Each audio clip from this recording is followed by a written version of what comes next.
Veebruaris alustas küberväejuhatuses vabatahtlikult ajateenistust 8 Kehtna Kutsehariduskeskuse info- ja kommunikatsioonitehnoloogia valdkonna IT-süsteemide nooremspetsialistide erialaõpilast, et pärast sõduri baaskursuse läbimist omandada teenistuse käigus ka kooli erialane praktika.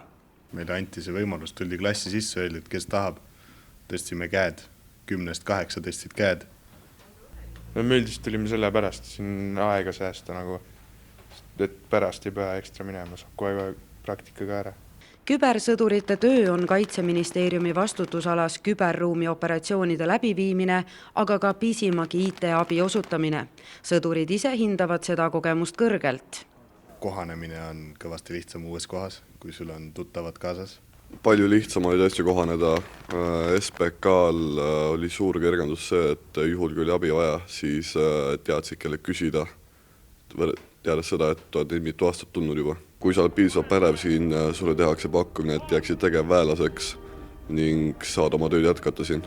Ajateenistuse lõpurivistus Filtri linnakus oli ühildatud kooli lõpuaktusega, kus oli kohal Kehtna Kutsehariduskeskuse juhtkond ning ajateenijate lähedased.